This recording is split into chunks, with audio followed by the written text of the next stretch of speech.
Good morning class. आज की कक्षा में हम पढ़ेंगे सर्वनाम। तो सर्वनाम क्या होता है? जैसे कि हम एक स्टोरी बता रहे हैं कि राम जंगल में गया, वहाँ पर उसने आम का फल तोड़ा, उसके बाद उस आम को अपने दोस्त मोहन और सोहन को दिया। मोहन और सोहन को भी आम बहुत अच्छा लगा। तो अगर हम राम, मोहन, सोहन इसके बदले कुछ और बोल सकते हैं क्या?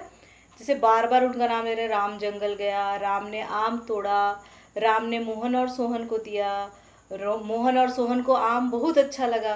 तो इसको हम ऐसे भी बोल सकते हैं ना कि राम जंगल गया, उसने वहाँ आम तोड़ा और उसने अपने दोस्तों को मोहन और सोहन को दिया, और मोहन और सोहन दोनों को ही आम अच्छा लगा। तो हम क्या किए यहाँ पे, जो संज्ञा है, संज्ञा के स्थान पर हम कुछ और, उसने, उसको, इस प्रकार से शब्दों का प्रयोग किए। तो जब भी हम संज्ञा के स्थान पर किसी और शब्दों का प्रयोग करते हैं, संज्ञा के स्थान पर हम किसी और शब्द का प्रयोग करते हैं, उसे कहते हैं सर्वनाम। तो संज्ञा के बदले जिन भी शब्दों का प्रयोग किया जाता है वो कहलाता है सर्वनाम। जैसे कि उदाहरण क्या होता है, वह, वो, उसका, उसकी, उसके, इस प्रकार के जो शब्द होते हैं ये शब्द कहलाते हैं सर्वनाम। तो जिन भी शब्दों का प्रयोग हम संज्ञा, जैसे कि किसी व्यक्ति, वस्तु, प्राणी, स्थान, इसके बदले हम जिस भी शब्द का प्रयोग करते हैं, वो, वहाँ, उसका, आगे, पीछे, इस प्रकार के जो भी हम शब्दों का प्रयोग करते हैं ये कहलाता है सर्वनाम। तो सर्वनाम ही ये होता है कि संज्ञा के बदले जो आसानी से बोला जा सके, वह, वो, उसका, बार बार एक ही नाम ना लिया जाए, संज्ञा का प्रयोग ना हो, तो जो हम शब्दों का प्रयोग करते हैं वही कहलाता है सर्वनाम। तो इस पाठ में हमने संज्ञा के बदले प्रयोग किए जाने वाले शब्द को सर्वनाम कहते हैं, सर्वनाम के विषय में जाना।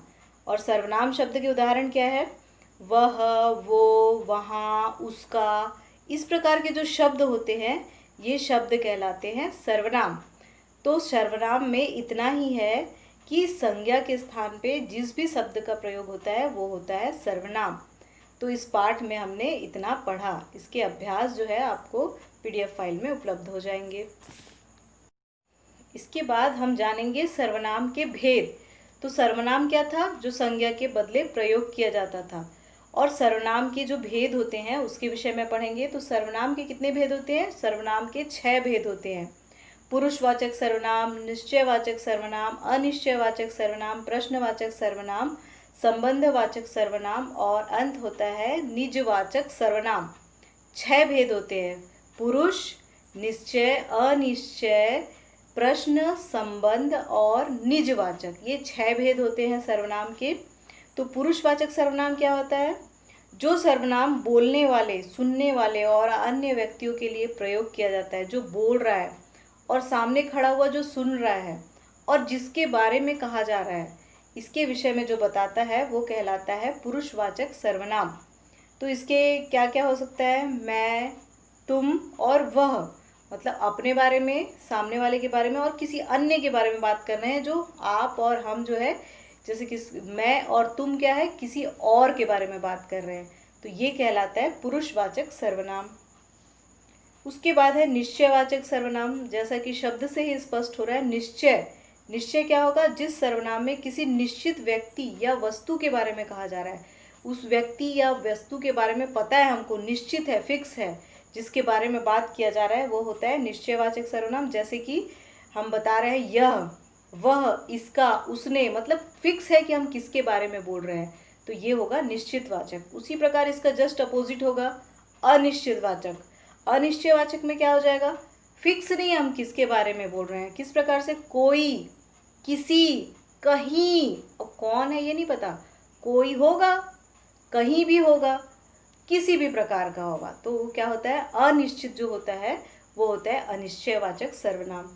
इसी प्रकार है प्रश्नवाचक सर्वनाम। प्रश्नवाचक क्या होता है? जिसमें कि क्वेश्चन पूछा जाता है, प्रश्न पूछा जाता है, जिसमें कि क्वेश्चन मार्क लगा हुआ होता है।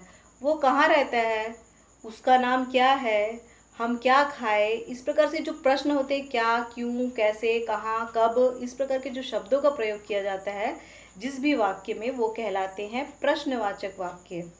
तो ये होता है प्रश्नवाचक सर्वनाम। इसके बाद है संबंधवाचक सर्वनाम। तो संबंधवाचक, जैसे कि पता चल रहा है संबंध, संबंध रिलेशन आपस में क्या है, तो जो सर्वनाम शब्द वाक्य में आने वाले दूसरे सर्वनाम शब्दों से संबंध जोड़े, एक सर्वनाम दूसरे सर्वनाम से जो संबंध जोड़े वो कहलाता है संबंधवाचक सर्वनाम। इसके क्या उदाहरण हो जाएंगे? जो, सो, जो पढ़ता है सो अच्छा रिजल्ट लाता है, जैसे वैसे, तो जैसे करोगे वैसे भरोगे। तो एक वाक्य से दूसरे वाक्य को किस प्रकार से संबंध दो वाक्यों का जोड़ा जा रहा है वो होता है संबंधवाचक सर्वनाम। इसके पश्चात है निजवाचक सर्वनाम। तो निजवाचक सर्वनाम क्या होता है? निज मतलब क्या होता है? अपने विषय में बात करना, सिर्फ अपना, खुद के बारे में बात करना, स्वयं के बारे में बात करना निजवाचक सर्वनाम का कार्य होता है। ये अपने ही विषय में बताते हैं, अपने विषय में बात कर रहे हैं, ये होता है निजवाचक सर्वनाम। इसकी परिभाषा है, जिन शब्दों का प्रयोग काम करने वाला अपने लिए करता है, अपने ही लिए बताता है, वो कहलाता है निजवाचक सर्वनाम। जैसे कि स्वयं, खुद, अपने आप आदि, इस प्रकार के शब्द जो होते हैं अपने लिए ही प्रयोग किए जाते हैं। मैं खूब पढ़ता हूँ, मैं अच्छा खाता हूँ, और अपने बारे में बता रहा है, खुद का ही बड़ाई करना, जैसे खुद ही मैं सबसे श्रेष्ठ हूँ, इस टाइप की जो बातें होती है ना अपने ही विषय में, वो होता है सर्वनाम शब्द, निजवाचक सर्वनाम शब्द। तो सर्वनाम के 6 भेद थे। क्या क्या थे? पुरुषवाचक, निश्चयवाचक, अनिश्चयवाचक, प्रश्नवाचक, संबंधवाचक, और लास्ट क्या था? निजवाचक। तो ये जो 6 भेद है इसकी परिभाषा भी स्पष्ट कर दी गई है। तो इस पाठ में हम इतना ही पढ़ेंगे।